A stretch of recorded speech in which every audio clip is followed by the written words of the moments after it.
Buenos días, buenas noches chicos, ¿cómo están? Espero que anden bien. Y bueno, como verán, gracias a Dios me tocó dar la lección que toca hoy, que es la de Colosenses. Y como bien saben, hemos estado estudiando los libros de la Biblia, ya mero terminamos. Y bueno, mi nombre es Daniel para aquellos que no me conozcan. Y bueno, les voy a comenzar explicando el libro de Colosenses, les voy a dar un contexto. Colosenses, bueno, la epístola de Colosenses, como bien sabemos, es una carta de Pablo dirigida a los colosenses, a los cristianos que estaban, bueno, que tenían su iglesia allá en Coloso. Era una ciudad de Frigia, perdón, en Asia Menor. Y bueno, esta iglesia es una de las pocas que Pablo no formó. Como bien sabemos, Pablo formó muchas iglesias, pero esta iglesia no fue formada por Pablo exclusivamente, sino Epafras. Epafras fue, pues prácticamente es el que la formó y todo esto, y este cuate era el que les decía a Pablo cómo iba la iglesia, cómo estaban, que estaban muy bien, pero además que tenían algunas dudas, que tenían algunas cuestiones espirituales. Entonces Pablo decide escribirle esta carta a los colosenses. Y bueno, la división está dividido primero en el prólogo, que va del capítulo 1, del versículo 1 al 8. Luego viene la obra salvadora de Dios, que es del versículo 9 del mismo capítulo 1 al 23. Luego el ministerio de Pablo del capítulo 1, versículo 24 25. Y la nueva vida en Cristo, que va del capítulo 2 versículo 6 hasta el capítulo 4 versículo 6, y luego ya el epílogo del capítulo 4 del versículo 7 al 18. Como verán, es una carta muy chiquita, muy cortita. Si pueden leerla, leanla. No se llevan una semana. Y bueno, lo que quiero resaltar aquí de todo esto son algunos versículos que se los voy a leer. Se los voy a leer en Reina Valera, que dice: primero, el versículo 1 del 9 al 10, capítulo 1 del versículo 9 al 10 dice: por lo cual también nosotros desde el día que lo oímos no cesamos de orar por vosotros y de pedir que seáis llenos del conocimiento de su voluntad en toda sabiduría e inteligencia espiritual, para que andéis como es digno del Señor, agradándole en todo, llevando fruto en toda buena obra y creciendo en el conocimiento de Dios. Aquí, como verán, es una parte de prácticamente de la salutación, o sea, de los saludos y de la obra salvadora de Dios. Y lo que quiero hacer resaltar es que Pablo, a pesar de que no los conoce, a pesar de que no puede estar físicamente con ellos, porque es una de las cartas que escribe cuando está preso por andar predicando la obra de Jesús, a pesar de que no los conoce, a pesar de todo esto, él ora por ellos, él les pide, más bien él le pide a Dios que ellos tengan conocimiento, sabiduría, plenitud y gozo, a pesar de que ellos no lo conocen. Y de hecho Pablo escribe más adelante y dice: a pesar de que yo no estoy con ustedes, a pesar de que nunca han visto mi rostro, tengan por seguro que ahí está mi espíritu gozoso y admirando todo lo que han hecho, la forma en que se mantienen firmes, la manera en que siguen adorando a Cristo, ¿no? Es lo que él escribe. Sin embargo, entonces vas a decir: entonces, ¿para qué escribió esta carta? Bueno, es que ellos tenían unas dudas espirituales, dudas por presiones sociales. ¿Presiones de quién? Por una parte, de los griegos y romanos. ¿Por qué? Porque Frigia o Colosos era una provincia romana en ese tiempo, y bueno, también abundaban los griegos. Entonces, como bien saben, los griegos y los romanos eran culturas politeístas, es decir, adoraban a muchos dioses. Cada dios representaba una parte de la vida, ya sea el amor, el cultivo, la vida, la guerra, todo eso. Entonces, por una parte, habían algunos de esos cristianos que se habían convertido, pues eran griegos y romanos. Entonces venían de una cultura de adorar a dioses ajenos, a adorar diversos dioses. Entonces empezaban a tener esas dudas y les empezaban a inducir esos conocimientos o esas creencias que ellos tenían en los nuevos cristianos que se estaban convirtiendo. Y entonces prácticamente lo que hacían era que de todos los dioses griegos y romanos se le incluía también a Jesús, o sea, como parte de todos ellos. Y no es cierto. Jesús, como sabemos, es el único, él es el camino, la verdad y la vida, y es el único Dios vivo que tenemos, ¿verdad? Entonces esto es lo que pasaba. Ese era por un lado. Por el otro lado venían los judaizantes, los judíos, los que se habían convertido del judaísmo al cristianismo. Y al igual que los romanos y los griegos, ellos venían de una cultura donde les habían dicho que no debían comer cerdo, no debían guardar el día de reposo, el día de las fiestas los tenían que hacer o celebrar. Entonces, ¿qué es lo que pasa? Que prácticamente también intentaban imponerle estas ideas a los nuevos cristianos. ¿De qué forma? Bueno, pues prácticamente ellos decían, no, es que te tienes que circuncidar, tienes que guardar el cerdo, tienes que guardarte del cerdo, tienes que guardar el día del reposo. Entonces había unas dudas. Entonces Pablo dice, pues es que no tiene que ser así. Nosotros, dice en el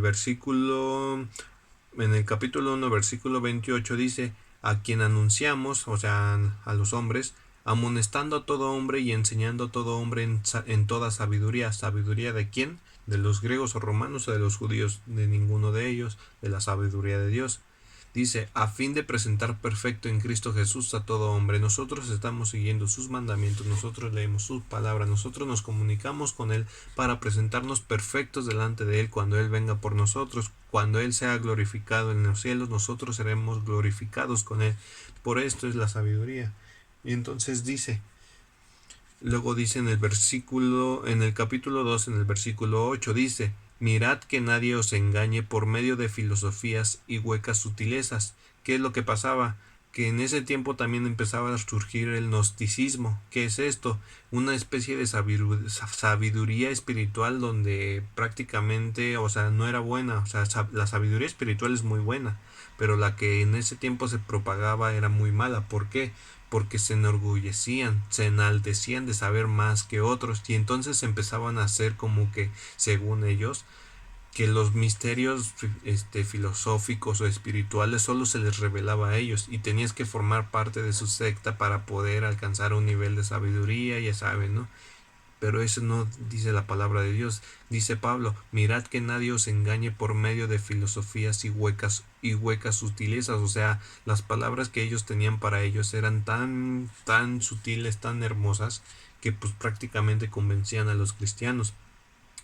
Pero, y aquí dice más adelante, según las tradiciones de los hombres, conforme a los rudimentos del mundo y no según Cristo. Él está diciendo que la filosofía que se estaba propagando, o las sutilezas o los legalismos, no eran de Cristo, eran tradiciones del hombre, o sea, eran costumbres que estaban arraigadas al hombre. Entonces, estos cristianos nuevos tenían esas esas preocupaciones, esas dudas espirituales. Y entonces lo que empieza a escribir Pablo es, si pues habéis resucitado con Cristo, buscad las cosas de arriba donde está Cristo sentado a la diestra del Padre. Esto está en Colosenses 3, versículo 1. Buscad las cosas de arriba, buscad primeramente el reino de Dios y su justicia y todo lo demás será añadido. Buscad primero a Dios y ya prácticamente la sabiduría viene de Dios. ¿Por qué? Pues Él es el creador de todo, Él es el que hace todo. En los primeros versículos Pablo escribe un poema aludiendo a Cristo, si lo pueden leer, leanlo, está muy bonito, donde dice que Él es el creador de las cosas, por Él fueron hechas y por Él fuimos perdonados, por Él somos perdonados, somos libres de toda atadura. No hay nadie que nos tenga que venir a decir, no debes comer esto porque no le agrada a Dios, no debes hacer esto porque no le agrada.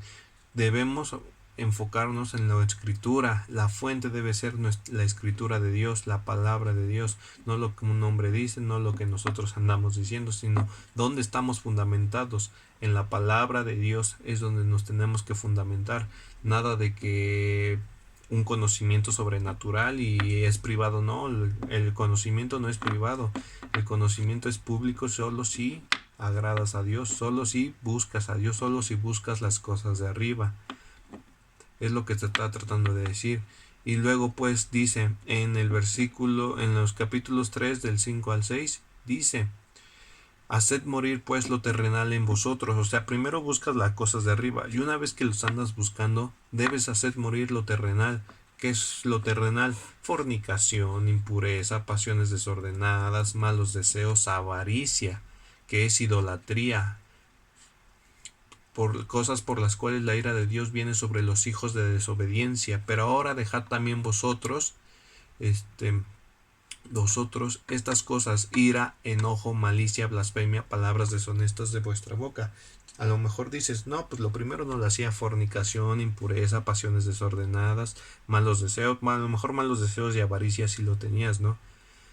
Pero él dice, estas cosas son malas para tu espíritu. Busca primeramente el reino de Dios y su justicia. Busca las cosas de arriba. ¿Y qué son las cosas de arriba? Pues el fruto del espíritu, que es amor, gozo, paz, paciencia, benignidad, bondad, fe, mansedumbre y templanza. Estas cosas son las que debes buscar. Estas cosas son las que debes aspirar a tener en tu vida personal. Y deshacerte de todo lo terrenal. Por ejemplo, lo que más, bueno, en nuestra edad, o a lo mejor en las de su edad, a lo mejor son cosas de ira, enojo, prácticamente ira, enojo, malicia, que andar siempre pensando cómo vas a mal actuar, qué es lo malo que vas a hacer. Luego blasfemia, que es prácticamente andar maldiciendo, palabras deshonestas de vuestra boca, mentiras, pues, que andas diciendo groserías, que andas diciendo mentiras, que andas de enojado todo el tiempo. ¿Por qué? Pues no, o sea, no hay razón, solo nada más no te parece algo y te enojas luego y te salen esto. Entonces dice, deshazte de todo eso. Pablo dice, desháganse de todo eso. ¿Por qué? Porque eso no le agrada a Dios. Ustedes deben aspirar a hacer algo mejor.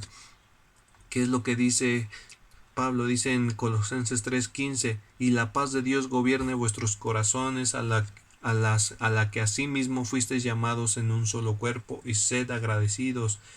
Busca la paz de Dios en tu corazón, busca la paz de Dios en tu vida, busca la paz de Dios y sé agradecido con lo que tienes, con lo que tu paz. Y luego después viene una serie de ordenanzas, pero una que me gustó que dijo Pablo está en Colosenses 3:20, que dice, hijos, obedeced a vuestros padres en todo, porque esto agrada al Señor. Esto lo sentí en lo personal muy, pues ahora sí que muy personal, me identifiqué, porque dice, hijos, obedeced a vuestros padres en todo, porque esto agrada al Señor. Y no se queda ahí, también le da un consejo a los padres diciendo, no los harten. Pero esto, como por nuestra edad, es más para hijos: obedeced a vuestros padres en todo, porque esto agrada al Señor. Prácticamente esto es uno de los mandamientos en el Antiguo Testamento que tienen promesa, ¿verdad? Si lo recordamos. Entonces lo que está haciendo Pablo es recordar prácticamente lo que es bueno para nosotros, lo que es bueno, no dejarnos guiar por lo que nos dice la sociedad o los hombres, sino buscad lo de arriba, buscad la certeza de Dios, buscad, señores, el, el reino de Dios. ¿Para qué? Para agradarle. Uno de esos es obedeced a vuestros padres en todo. En nuestra edad somos muy dados a cualquier cosa que me pidan, ay, qué flojera, ay, no, porque yo que voy a mi hermano, ay, que no sé qué, obedecedlos. Si ustedes tienen problemas en sus familias porque siempre se andan peleando con sus padres, a lo mejor una de las razones, quiero pensar, es porque no quieren hacer lo que les dicen. Que sube el garrafón. No, ay, es que ahí está mi hermano. ¿Por qué siempre me mandas a mí? ¿Por qué siempre yo? Obedecerlo a la vez es una bendición. Si tú eres al que andan mandando, es porque pues algo tienes, algo, o sea, eres el más fuerte, te ven el más fuerte o algo así. Pero velo así, hazlo bien. Pero dice Pablo también, y todo lo que hagáis, esto lo dice en Colosenses 3:23 al 24, dice, y todo lo que hagáis, hacedlo de corazón, como para el Señor y no para los hombres, sabiendo que del Señor recibiréis la recompensa de la herencia, porque Cristo el Señor servís. ¿Qué quiere decir esto? Después de todo lo que te hemos dicho, de que no digas malas palabras, de pórtate bien, busca el reino de Dios, ora, escucha alabanzas, que seas lleno del Espíritu, obedece a tus padres, lo hagas de corazón. No lo hagas porque pues, ay, es que ya me dijeron que lo tengo que hacer. Y pues sí, lo hago, ¿no? Pero por dentro no te gusta, no quieres hacerlo, pues mejor ni lo hagas. ¿Por qué? Porque Dios conoce tu corazón, y si no lo haces de corazón, ¿crees que te va a escuchar? Claro que no. Tienes que hacerlo de corazón, como para el Señor, como si lo hicieras para Dios. Si tienes que estudiar, hazlo como para el Señor. Si tienes que ir a trabajar, hazlo como para el Señor. Si tienes que hacer tu tarea, hazlo como para el Señor y no para los hombres. No lo hagas para quedar bien delante de los hombres, hazlo para quedar delante de bien de Dios, de todo corazón, sabiendo que del Señor recibiréis la recompensa de la herencia, sabiendo que de Dios recibiréis la herencia. ¿Por qué? Porque a Cristo servimos. Nosotros tenemos que hacer todo de corazón para Cristo, no para los hombres. Muchas veces, entonces, muchas veces sentimos la presión de los hombres de que tenemos que hacer a esto, de que tenemos que estudiar esto, que no sé qué. Hazlo, pero para el Señor, lo que a ti te guste, pero para el Señor, que sepas que también le agrada al Señor. ¿Por qué? Porque entonces serás bendecido en todo lo que hagas. Donde entres y donde salgas serás bendecido y bendecirás. Básicamente esto habla de la carta a los Colosenses. Me gustaría verlos personalmente y espero que les sirva. Y bueno, sería todo de mi parte. Nos vemos en otra ocasión. Acuérdense, haced todo de corazón como para el Señor y no para los hombres. No se dejen presionar por los hombres, por las ideas de los hombres, por las filosofías de los hombres y busquen las cosas de arriba, ¿vale? Nos vemos en otra ocasión. Cuídense. Bye bye.